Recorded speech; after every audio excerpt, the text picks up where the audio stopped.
নমস্কার, আপনারা সকলে কেমন আছেন? আশা করছি সকলে ভালো আছেন। পিউ লাইফস্টাইল ব্লগে আবারও একটি নতুন ব্লগের সাথে সকলকে স্বাগত জানাচ্ছি। আজ হলো সোমবার, এখন বাজে ঘড়ির কাঁটায় ঠিক সকাল 5:30 মতো। ঘুমের থেকে উঠেই কিন্তু সংসারের সমস্ত কাজকর্মগুলোই তড়িঘড়ি করে হাত দিয়ে দিয়েছি। ওদিক দিয়ে ঘর বারান্দাগুলো ঝাঁট দিলাম, তারপরে কিন্তু দুয়ার ঘরে মারুলি জলটাও দিয়ে দিয়েছি। এরপরে এই দেখো এইদিকে চলে এসেছি তুলসী মঞ্চটা সুন্দর করে ল্যাপা পোছা করতে। ওদিক দিয়ে আমার তুলসী মঞ্চটা ল্যাপা পোছা করা হলো। আর এই দেখো এই দিক দিয়ে আমাদের বাড়ির একদম ডান পাশের উঠানটা ঝাঁট দিয়ে দিচ্ছি। আর সেই দিন একটা উনান তৈরি করা হয়েছিল, সেই উনানটা বৃষ্টির ভয়ে কিন্তু প্যাকিং করার মতো প্যাক করে রেখে দিয়েছি একটি পাশে। আজ জানো তো সকাল সকাল ঘুম থেকে উঠেছি, ওই তখন বাজে ঘড়ির কাঁটায় 4:45 মতো। ঘুমের থেকে উঠেই ওই আধা ঘন্টা থেকে 1.5 ঘন্টা মতো রাস্তায় একটু হেঁটেছি, তার সাথে একটু ঘরে ব্যায়াম করেছি। সংসারের সকলের দায়িত্ব নেওয়ার সাথে সাথে নিজের শরীরের চর্চাটাও করাটা অতি প্রয়োজনীয় আমার বলে মনে হয়। সেই কারণে জানো তো নিজের দিকটাও একটু খেয়াল রাখছি। যাই হোক, ওদিক দিয়ে আমার কিন্তু ঝাঁট দেওয়া হয়ে গেছে। আর এই দিক দিয়ে কালকেকার রাতের যে সমস্ত বাসি বাসনপত্রগুলো ছিল সেগুলো এখন মাজা ধোয়া করতে এসেছি। তবে কালকে রাতে মাংস হয়েছিল দেখেছো, মাংসর হাড়গুলো না এখানে ফেলেছি। সেই কারণে বিড়ালটি এসে এখানে বারবার ঘোরাফেরা করছে আর খাবার জন্য খুঁজছে। তবে জানো তো সকাল সকাল বিড়ালটা এরকম করছে দেখে মনটা ভীষণই খারাপ হয়ে গেল। তবে আমার কাছে এখন সেই মুহূর্তে কিছুই ছিল না বিড়ালটাকে দেবার মতো। যাই হোক, এদিক দিয়ে তোমাদের সঙ্গে গল্প করতে করতে আমার কিন্তু সমস্ত বাসনগুলো মাজা হয়ে গেছিলো আগে, এখন ধুয়ে নিচ্ছি। আর ওই যে কুয়োর পাশে ঝাঁটাটাকে দাঁড় করিয়ে রেখে দিয়েছি, কারণ কি জানো তো আগে ঝাঁট দেওয়ার পরই না ঝাঁটাটাকে ধুয়ে নিতাম। তবে এই কদিন ধরে ঝাঁটাটাকে এখন ধুই না, রেখে দিই। একেবারেই সমস্ত কাজকর্ম শেষে কুয়োর পাড়টা একটু ভালো করে ঝেঁটিয়ে দিয়ে ঝাঁটাটাকে ধুয়ে রাখি। আর এই যে ওদিক দিয়ে বাসনপত্রগুলো মাজা ধোয়া করা হলো, আর এদিক দিয়ে হাঁড়ি কড়াইয়ের মধ্যে সার্ফ ছাইটা বুলিয়ে দিচ্ছি। সকাল সকাল যদি হাঁড়ি কড়াইয়ের মধ্যে সার্ফ ছাইটা বোলানো না হয় তাহলে বেলার দিকে আবার শুকোতে চায় না, তাই সকাল সকালই হাঁড়ির মধ্যে সার্ফ ছাইটা লেপে দিই। ওদিক দিয়ে ডোডো নিজের খুশিতে খেলা করে বেড়াচ্ছে, তবে ও খেলছে খেলুক, আমি এই দিক দিয়ে কাজগুলো সেরে নেবো, তারপরেই কিন্তু ওকে বই নিয়ে বসাবো। তো এই যে এদিক দিয়ে আমি কিন্তু সার্ফ ছাইটা লেপে দিয়ে সোজা চলে এসেছি উনানের কাছে। আর জানো তো আমার শ্বশুরবাড়িতে বলেন যে সূর্যি মামা ওঠার আগে নাকি দুয়ার ঘরে জল এবং ঝাঁটটা দিয়ে দিতে হয়। তাই জানো তো অনেকটা সকাল সকাল উঠে কিন্তু আমি সংসারের সমস্ত বাসি কাজকর্মগুলো সেরে নিই। তবে কালকে জানো তো আমাদের এক কাকি শাশুড়ি আমাকে একটা টিপস দেয়, বলেন যে এই উনানে ছাই তোলো বৌমা, তখন দেখবে কত ছাই উড়ে বেড়ায়, এতে করে গা এবং মাথাও নোংরা হয়, তাতে করে কিন্তু অনেকটাই খারাপ হয়। তুমি ছাই তোলার আগে কিছুটা পরিমাপে জল ছিটিয়ে নেবে।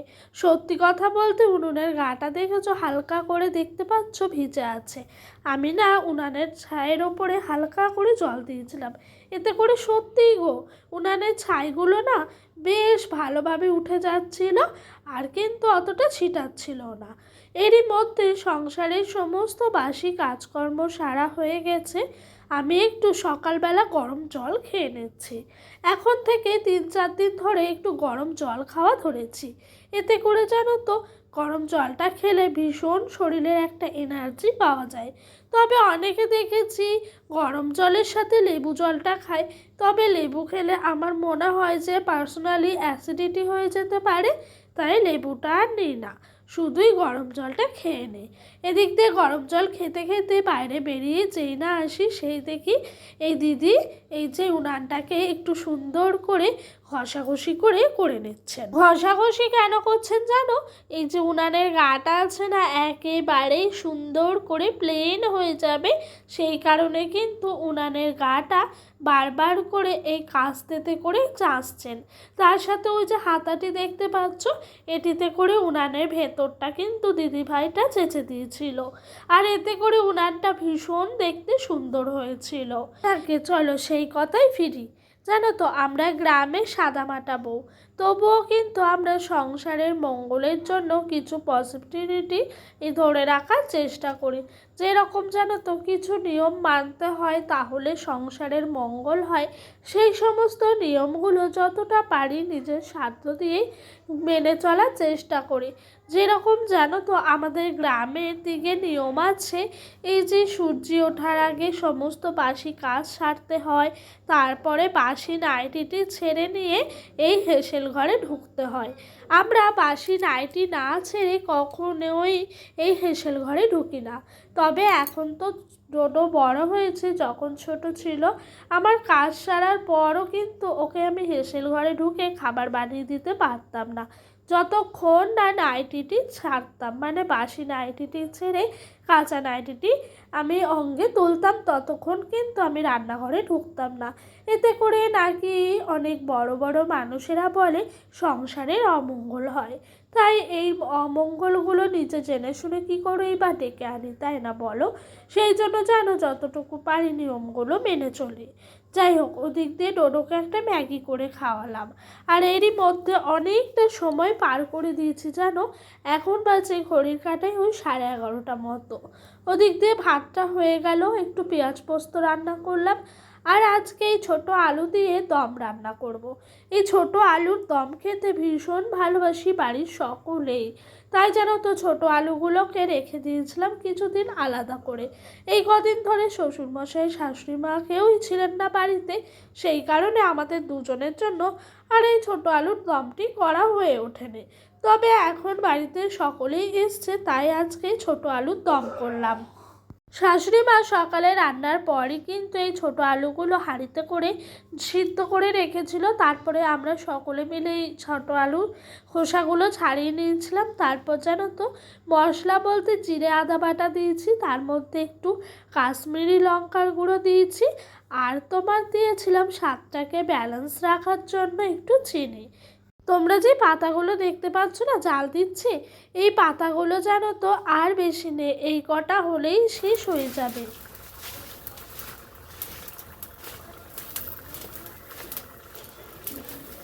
তো বন্ধুরা, এরই মাঝে আমার কিন্তু রান্না হয়ে গেছে। দেখো এদিক দিয়ে এই যে পেঁয়াজ পোস্ত, আর এখানে ডালটা কাটা দিয়ে রেখে দিয়েছি, আর এখানে করছি আলুর দম।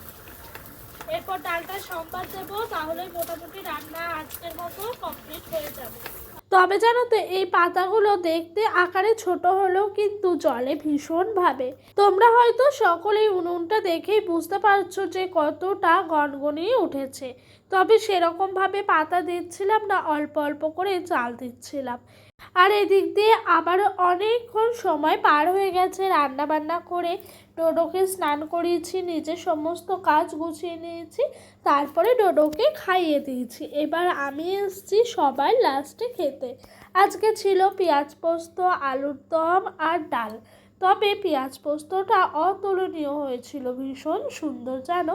অবশ্য বলেন যে নিজের রান্নার নিজে প্রশংসা করতে নেই, তবে যেটা ভালো হয়েছে সেটা ভালো কেন বলবো না বলো? আমরা গ্রামের বউ হতে পারি, আমরা জানো তো জুতো সেলাই থেকে চণ্ডীপাঠ অবধি করতে জানি। যেমনি আমরা কোমর বেঁধে কাঠের উনানে রান্না করতে পারি, তেমনি আমরা পৌষ পার্বণেও কিন্তু উঠানটাকে গোবর দিয়ে লেপতেও পারি। আবার এই দেখো বিউটিশিয়ান শিখিনি, তবে জানো তো এই যে বিউটি পার্লারের কাজগুলো মোটামুটি খারাপ জানি না। আমার মনে হয় অনেকেই শিখেও এতটাও ভালো করতে পারে না। তবে আমার কাজের প্রশংসা করছি না, আর আমি বলছিও না আমি খুব ভালো পারি, তবে যতটুকু পারি ততটুকুই বলছি। জানো তো, গ্রামের বউরা দেখবে সমস্ত দিকে পারদর্শী হয়, কিন্তু শহরের বউরা কিন্তু সমস্ত দিকে পারদর্শী হয় না। এই যে কণিকা কদিন ধরে বলছিল ওর চুলটা একটু সমান করে দিতে, ডগটা কেটে, তো ওর চুলটা আজকে আমি একটু সমান করে দিচ্ছিলাম। তবে জানো তো আমি ভি কাট, ইউ কাট এগুলো সমস্তটাই পারি, তবে দিই না, ভয় লাগে, যেহেতু আমি জানো তো হাতেরও একটা সেট থাকে, তো সেই সেটটা নেই বলে আমি সেরকমভাবে কিছু করতে চাই না, যতটুকু পারি ততটুকুই করি। ওই দিক দিয়ে কণিকারই একটা পার্সেল আসে, তো আমাকে বলেছিল রিসিভ করার সময় তুমি একটু চলো, তাই আমিও ওর সাথে গেছিলাম। আর এরকমভাবে আমার মতো কার কার হয় মুড সেন্স, কেউ কিছু বললে সেটাকে নিয়ে কষ্ট পাওয়া, একটু নিজের মধ্যে একাকিত্ব বোধ করা, এগুলো হয় তোমাদের? আমার মাঝে মধ্যেই হয়ে থাকে।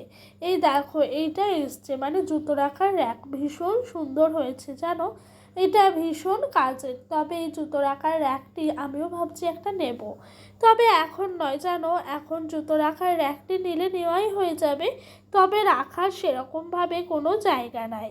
ওদিক দিয়ে আমার সমস্ত কাজকর্মগুলো গুছিয়ে করা হয়ে গেছে। ডোডো এখনও অবধি ঘুমোচ্ছে। ও ঘুমোচ্ছে বলে আমি ভাবছি কিছু বাড়তি কাজকর্ম থাকলে সেগুলোকে সেরে নিই। এই যে কিছু কাচাকুচি করেছিলাম সকালবেলা, সেই কাচাকুচিগুলোই নিয়ে এসে একেবারে চেয়ারের মধ্যে রেখে দিয়েছিলাম, সেগুলোকে আর জায়গা করে তোলা হয়নি।